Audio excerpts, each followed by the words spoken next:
Bom dia! Estamos de volta com as nossas reflexões matinais à Corsa da Manhã.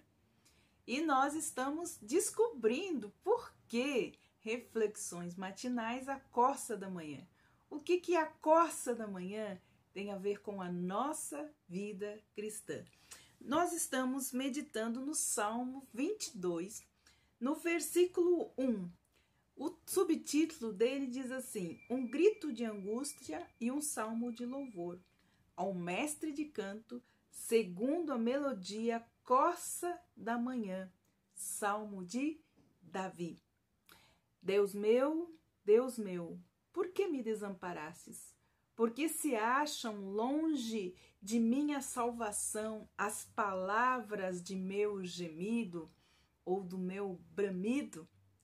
A Corsa da Manhã também é o fenômeno que se vê no céu, quando se observa o nascer de um dia em que os primeiros raios de sol começam a rasgar as trevas, como os chifres de uma corça anunciam que a luz tem domínio sobre as trevas e esta não lhe podem resistir.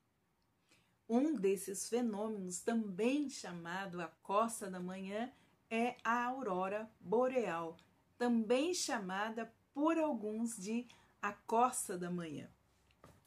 Esta melodia que o rei Davi pede para ser tocada neste salmo fala de uma pessoa chamada na Bíblia de a resplandecente estrela da manhã.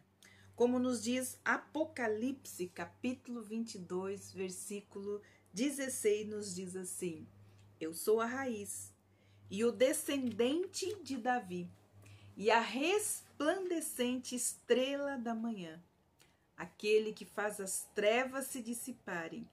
Este é aquele que é a nossa esperança, que é a nossa paz e que é também a nossa salvação. Alguns pesquisadores nos dão as seguintes informações. Em tempos remotos, a sinagoga usou este título em hebraico, para a Corsa da Manhã, Aigilet Has-Sahar, como um nome para Shekinah, o que significava a glória de Deus sobre a arca, ou a presença de Deus, a glória da presença de Deus. Era como um símbolo da aurora, da nossa redenção, e se aplicava também esse termo para o sacrifício da manhã, que era realizado diariamente, continuamente, no altar de sacrifício, como nós vemos lá em Êxodo, capítulo 29, versículos de 38 a 42. Então, esse sacrifício que era realizado pela manhã, mais ou menos 9 horas da manhã, e outro à tarde, mais ou menos às 3 horas da tarde, representavam, então, o fundamento moral e legal, no qual Deus podia habitar entre o seu povo redimido. Hoje, em qualquer hora do nosso dia, nós temos este privilégio de buscarmos a presença de Deus. O versículo de hoje, ele nos mostra que tal privilégio nunca pode ser separado da obra maravilhosa, da obra terrivelmente maravilhosa, feita por Cristo na cruz. Salmos 22, 1. Ele fala a respeito disso. É alguém clamando, bramando: Deus meu, por que me desamparastes? Porque acham de longe de mim a salvação e as palavras do meu bramido. É o dia, então este é um diálogo, o diálogo entre um filho com o seu Deus. Começa com uma pergunta sobre a rejeição de Deus, e essa rejeição é representada pelo termo desamparastes, no versículo 19, que nos diz assim: tu, porém, Senhor, não te afastes de mim, força minha, apressa-te em socorrer-me, como nós vimos ontem. E também nos dá a ideia de que ele está distante, como nós vemos no versículo 24. Porque não desprezou nem detestou a dor do aflito e nem ocultou o seu rosto, mas ouviu quando ele gritava por socorro. Então, era um filho de Deus falando exatamente do desamparo, da distância, de sentir que o seu Deus estava com o rosto virado para ele. Em sofrimento, o salmista estava prefigurando, então, o Messias em seu sofrimento.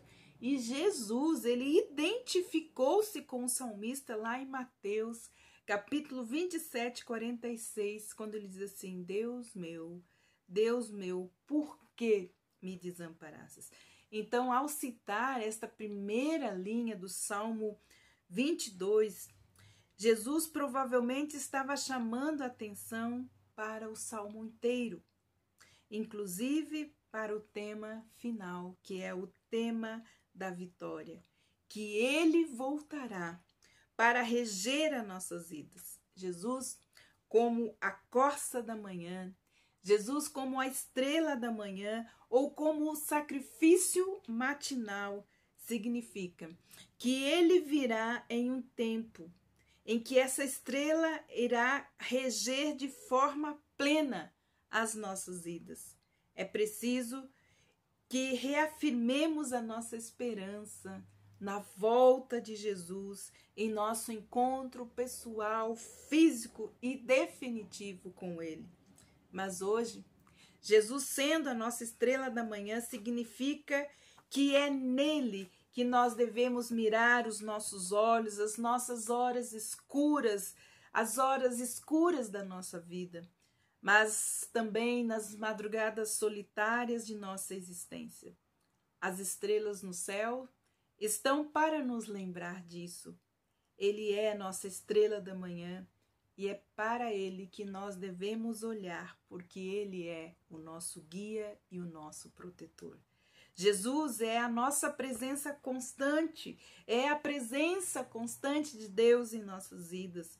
Podemos nos aproximar dele na hora da solidão. Seremos aquecidos então com a sua companhia.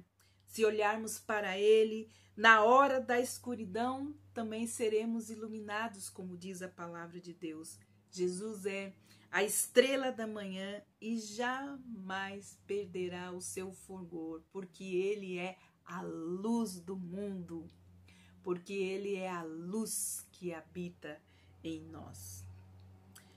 O que nós precisamos fazer é deixar Jesus brilhar em nossos corações, pois o povo que andava em trevas viu uma grande luz, e sobre os que habitavam na terra da sombra da morte resplandeceu a luz.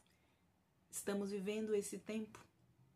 Estamos vivendo esse tempo na terra da sombra da morte. Mas deixemos a luz de Jesus brilhar, resplandecer sobre nós. Meu querido irmão, minha querida irmã, põe-te em pé. Levanta-te e resplandece, porquanto a tua luz é chegada e a glória do Senhor é nascida sobre ti. Que o Senhor te abençoe e te guarde. Que o Senhor levante o seu rosto sobre ti. Que o Senhor te dê a paz. Que Deus te abençoe e até amanhã com as nossas reflexões matinais.